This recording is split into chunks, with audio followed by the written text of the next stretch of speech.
So I pointed out in the book that sexual Satanism has been part of the British monarchy for a long time. That's what I call it.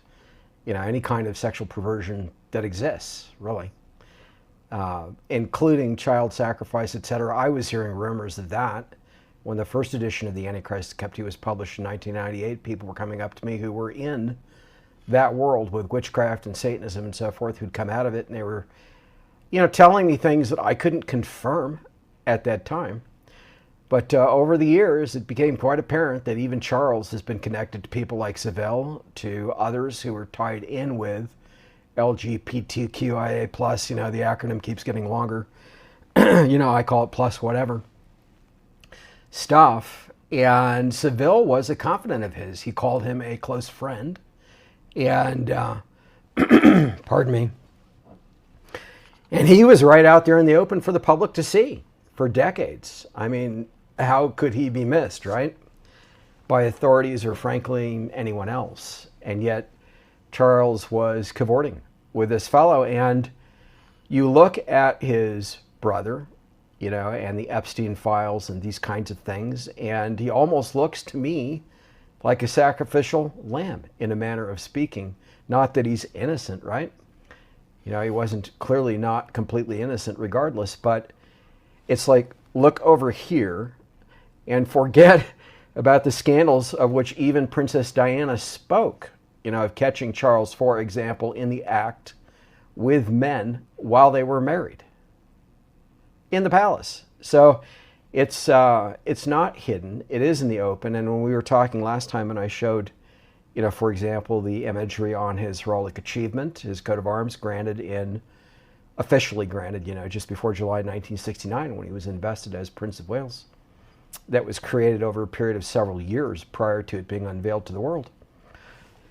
In my mind, all of Christendom should have been saying this entire time, gee, could he be the Antichrist? Look at what is there directly associated with him.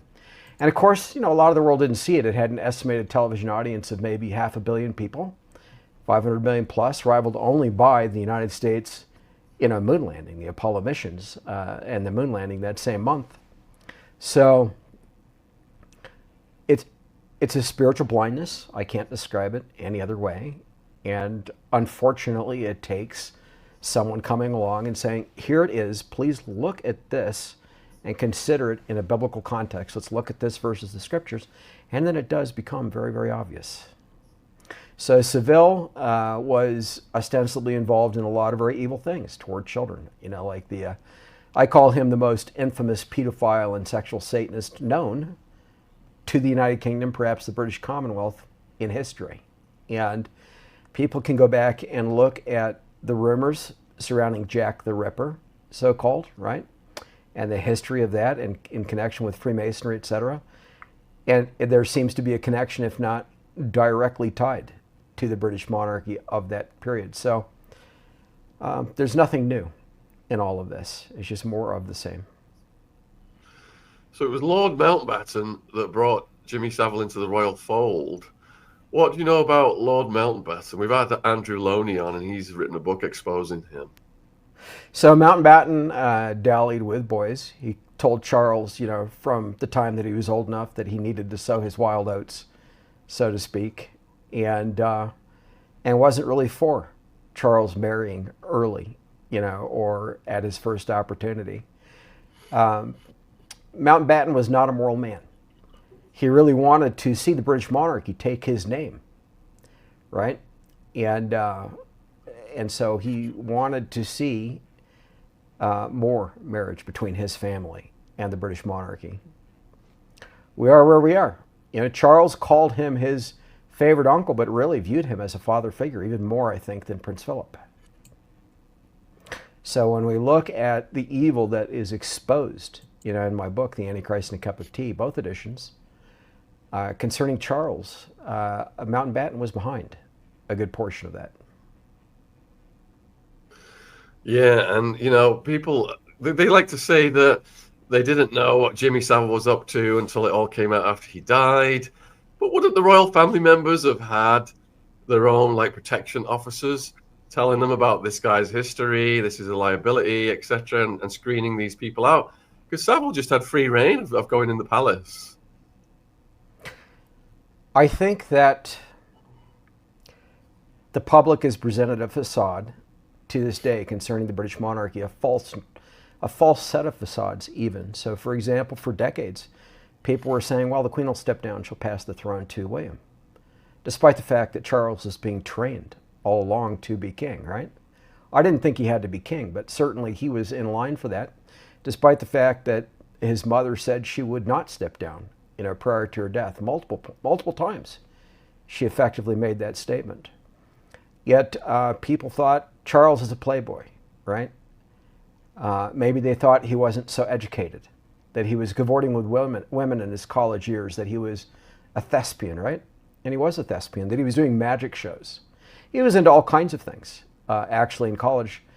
And then they ignore the serious side of things, which is the British Empire historically, how it morphed into the British Commonwealth, the involvement with the drug trade, for example, in China, the Opium Wars, what happened in India, obviously things that have happened in Canada and been alleged around British royals in relation to children who have disappeared and things like that. Things that have supposedly happened at the palace, where children have hung on bed sheets outside windows, trying to escape, supposedly, things along those lines. I don't know the truthfulness of that. We don't have documentation to go into some of that, but these claims are made. And Charles is actually the most serious of human beings. He's been the elite of the elitists, in terms of globalists, at least since July 1969. And immediately following that, the World Economic Forum was founded under Klaus Schwab, who became a knight of Charles. The Great Reset agenda of the World Economic Forum is actually Charles' own agenda that they are seeking to implement globally, that they talk about.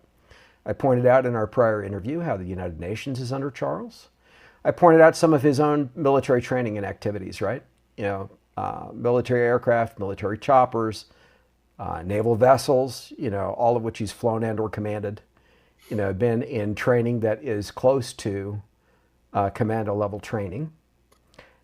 Personally, a well-known polo player, for a long time, which is a fairly dangerous sport, to a lot of people's thinking it is. Having received injuries in that, having had attempts on his life in the past, multiple attempts already historically.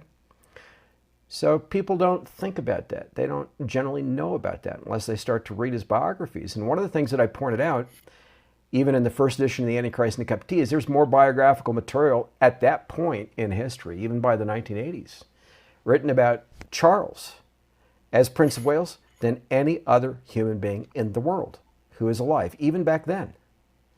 And it's exponentially dwarfed by now versus back then. There is no other human being who compares in terms of the material that's been written on him in his lifetime. So people don't know that either. They can go to any library and find tons of books that deal with the British monarchy, and then particularly Charles, let alone all the magazines and so forth. So when we talk about Savile, it's all out in the open with the British monarchy, but somehow the press, the mainstream press, is manipulated to manipulate, controlled to manipulate the masses to, look over here, not over there. Kind of like with Charles' brother versus Charles himself, or so many other things to which we can point. And it keeps people off kilter, off keel, even though it's been in our faces the whole time. And really, the whole United Kingdom, the whole Commonwealth, in my mind, should have known for decades that Charles is the Antichrist foretold in Scripture based on the evidence that's been right before their faces the whole time. Right, so if you just tuned in, folks, I'm going to put Tim's links in the live chat right now. It's important we support his work, his website, and his book. Got almost 1,000 watching right now, live, and I know hundreds of questions you guys put in last time that remained unanswered because it would have took a long time to answer them all. We'd already got done over 2 hours. So if you did put a question in last time and it was unanswered, please repost your question in the chat now, and I will star them, and we will get those to Tim. I know there was a lot of questions last time about Princess Diana. We had David Icke on about 5 years ago, and he was talking about the symbolism in Paris of, you know, the tragedy and stuff like that, and the bloodline, the lineage. What are your own theories about Princess Diana and the royal family, Tim? Yeah, so there are multiple things that I will say on that. I'll try to keep it semi-organized. So Charles at Cambridge, he's the most educated Prince of Wales prior to being king in the history of the world. You know, perhaps rivaled by William or Harry at this point. But at least when the first edition of the AntiChrist was written, he was, you know, openly stated to be the most educated Prince of Wales in history. One of the interesting things about that is he studied something called Fraser's Golden Bow, or Golden Bough, which went into various lore and mythologies surrounding witchcraft, and particularly the dying god king and the goddess of the wood. And the goddess of the wood was known as Diana. Same as in Ephesians in the New Testament, you know, the goddess Diana, whom they worshipped, this false goddess. Charles, being the actual Black Prince, as I pointed out in our prior interview, the actual Prince of Darkness, if you will, literally, married somebody named Diana. He got a lot of press around her alone. You know, people saw her and they said she's stealing the limelight from Charles, you know, over time. She walks into a room, she lights it up, people want to talk to her, they want to hear from her, they want to know about her, they want to focus on her dress, the fluff, rather than the serious stuff that Charles himself was actually trying to push publicly and behind the scenes. Part of this look over here, not over there again thing. And meanwhile, as their marriage fell apart and Princess Diana concluded that Charles intended to have her murdered in a car accident, something that was exposed following her death, you know, in which she'd put forth letters and so forth privately before that as evidence in case she were to die in a car accident. She had exposed things about Charles, including his dalliances with men, etc. She called him the devil himself. That was her view of him privately. And yet here she was, as Diana, taking the limelight from him, who had studied the notion of the dying god king. And we talked about the green man, right? The crowned green man head. There was a chimeric lion human head, you know, a corpse's head, from which foliage was growing, tied into the eco-fascist movement, all that being the central symbol Charles chose and actually associated with death and resurrection, with that crown of thorns added to the head, you know, as central to his invitation for his coronation in 2023. This was his central symbol for his crowning as king. So what does all this have to do with Diana and her death? Well, she died at the Des Allemands tunnel in France, a place historically associated with Wiccan sacrifice, the sacrifice actually of the goddess of the wood. Wow. The patron goddess of witchcraft, Diana. That's where she died. That's the area where the accident happened. Took about an hour roughly to get her to the hospital as they supposedly massaged her heart to try to keep her alive, when the hospital was actually quite nearby to the tunnel. People question that and they say, why were they waiting for her to die before actually getting her to the hospital in the ambulance? Was that the actual goal? Right? But we can look at that. We can look at you know, all sorts of alleged claims around MI5 or MI6 and plotting with media, you know, a motorcyclist, whatever, to ensure that she died in an accident. But the verifiable facts are that she believed that Charles was intending to kill her in an automobile accident before she died. That is proven. And where she died is where the goddess of the wood historically died. That's proven. Des Allemands Tunnel, people can go study that if they want to look at pagan lore and Wiccan lore around that tunnel in France historically. That she's the patron goddess of witchcraft by namesake, well, you can see that in Ephesians 5 in the New Testament. That Charles at Cambridge studied the lore specifically around the sacrifice of the goddess of the wood in Fraser's Golden Bow. I actually document that in both editions of the Antichrist and Captivity. That's documented in the 1998 first edition and also in the 2024 second edition. So these are verifiable facts. So did he have her killed? Well, she was pregnant, ostensibly with a Muslim child, or Muslim child. And that was a threat to the British monarchy.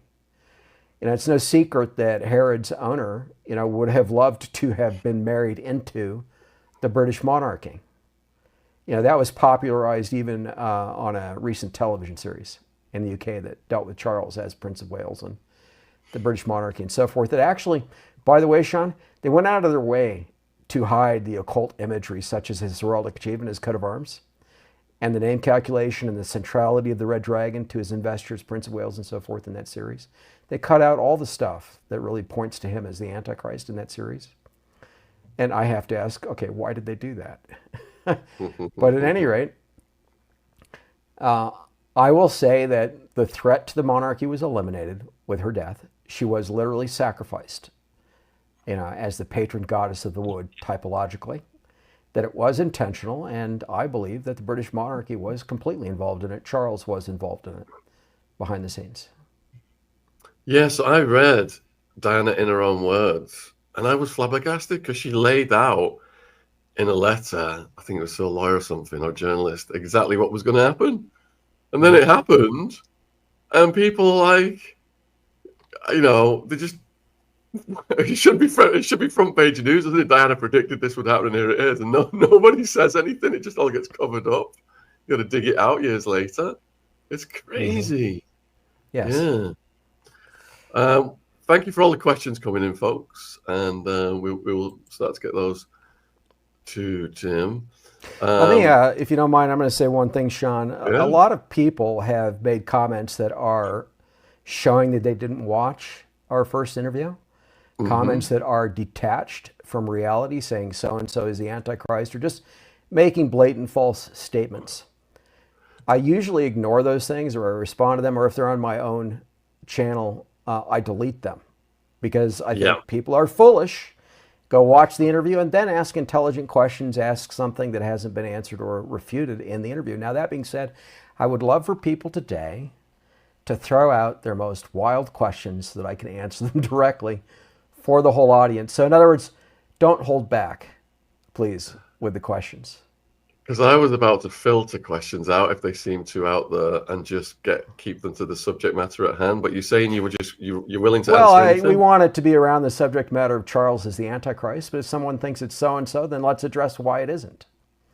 Or this kind of thing. Yep. Yeah, I've seen a few comments like that saying that the Antichrist is somebody else, etc. All right, this is an interesting one then from Mary Beth. Thank you. If King Charles is the Antichrist, is his power transferred to someone else after he dies?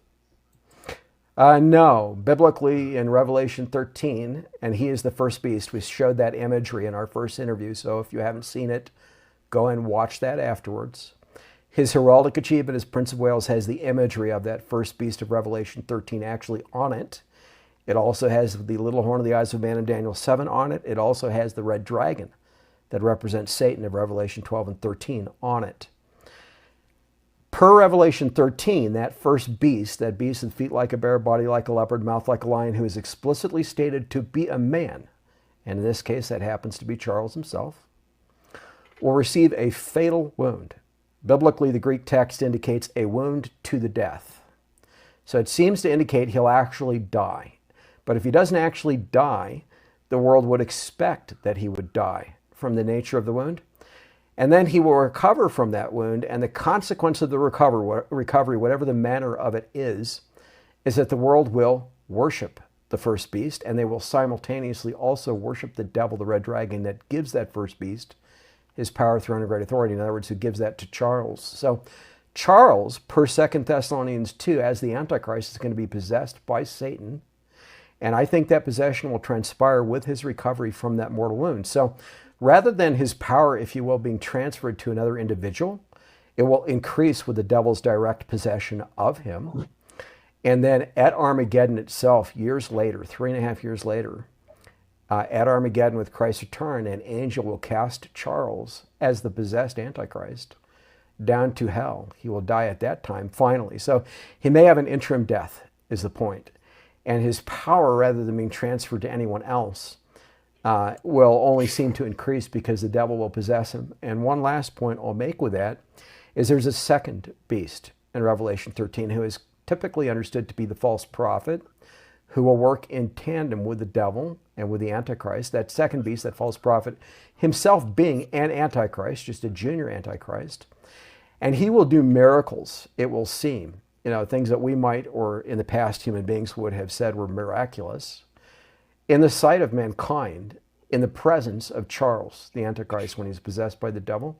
So he will have his own set of, we can call it supernatural, if you want, or just powers that aren't normally explicable by human beings. And that could also be a sleight of hand. It could be military weaponry that's being used, at the command of Charles or the false prophet that in the past would seem to have been miraculous or whatever, like calling fire down from heaven. But we're probably going to see a combination of things like that.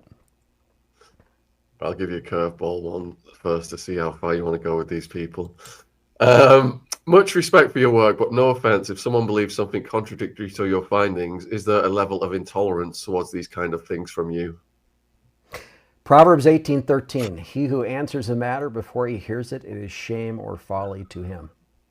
So my response is very simple, and it's not the same response for each individual. If it's somebody who's a pastor or a Bible teacher who ostensibly has read Scripture and should know better, and they want to comment, oh, Charles can't be the Antichrist without having looked at any of the evidence that I presented, well, I'm going to view that person as very foolish. If it's typical Joe Blow off the street who isn't actually a Christian, who says, gee, how could Charles be the Antichrist? He doesn't seem very evil to me, because he doesn't know about Charles. He also doesn't know about Scripture. I'm going to have a very different response to that person. I'm going to say, here's the evidence, here's Scripture, draw your own conclusion, right? So I am intolerant toward those who should know better, who have no excuse, and I mean by that Bible teachers, prophecy teachers, so-called scholars who are out there contradicting the evidence without bothering to look at the evidence, and who also do not know Scripture as they should or as they present themselves to know it. None of these people seem evil, folks. They pay millions to PR people to take photos of them kissing babies and opening charitable foundations like the Clintons, etc., so that they can completely hoodwink the public. All right, so a question from Stephen. Did QE2 know about Charles's role? Was she a participant? Yes and yes. In fact, she called him the chosen one from birth.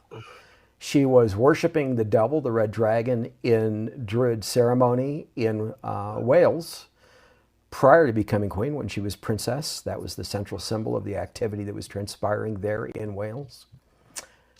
She had her own event at Caernarvon Castle in 1953, shortly after becoming queen, where the red dragon was the central symbol. And the red dragon is not just any red dragon. I show in the Antichrist and Cup of Tea book, and there's more documentation on it in the second edition from 2024, that the particular red dragon that Wales chose as its national symbol and has used for many centuries actually traces to the standards of the Roman cohorts that occupied ancient Britannia, and from there to those that occupied ancient Judea. So it has morphed through the centuries, but is directly traceable, I'm trying to say, to the Roman cohorts that occupied ancient Judea. So when Revelation 12 and 13 are speaking of the fiery red dragon, you can say quite literally that the one that Wales is using is it, and it is a symbol of the devil. So I don't think that Elizabeth II had any excuse. She certainly knew that she was worshiping the devil. And as is so often the case, it's not just a PR snow job for the public. It's this duality.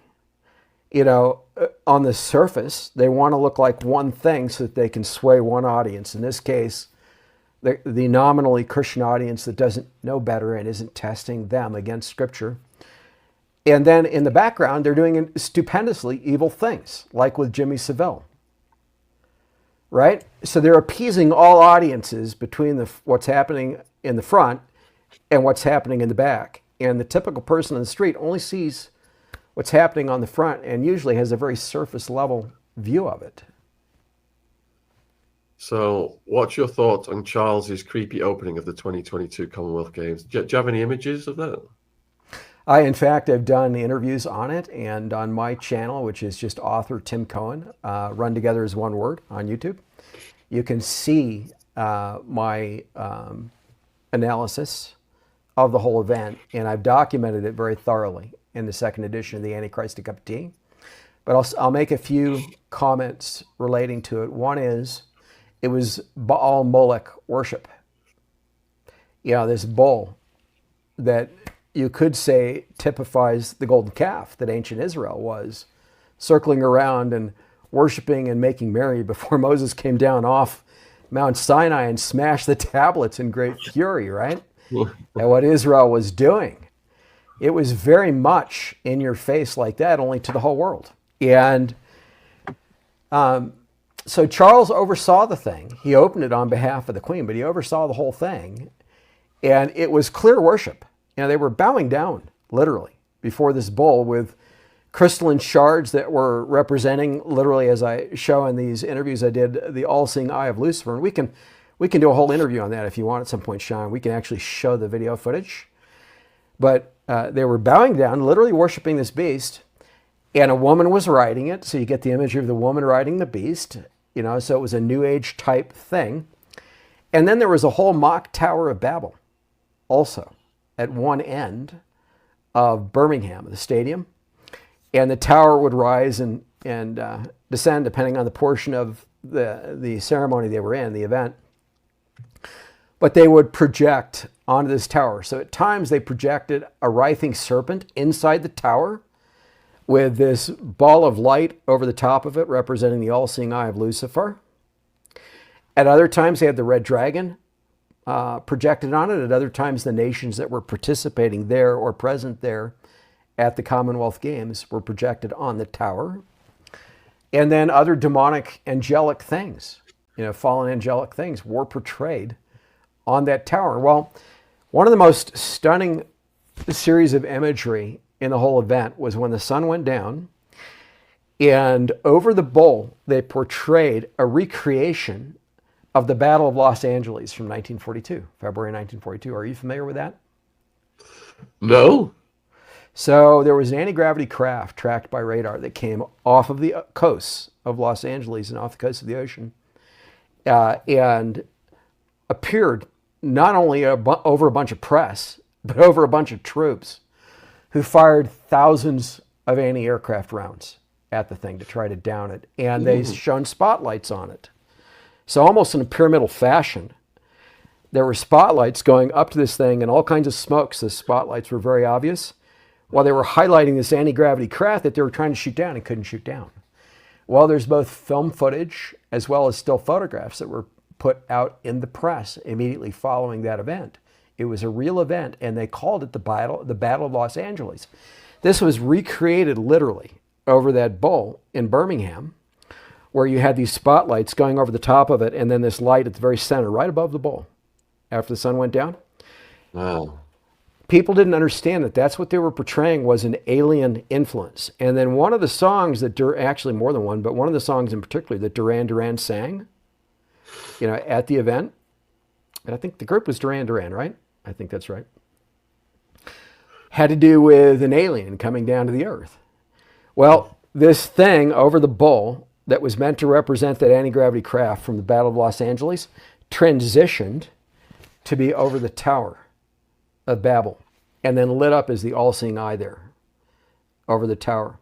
So they're basically portraying an alien quote-unquote influence and the devil simultaneously as the all-seeing eye and as something to be worshipped, mixed with that bull idol worship at the event, and Charles overseeing it, which you would not be surprised to see if you understood that this guy is the Antichrist. Well said. All right, so Professor Hamamoto's just put a question in.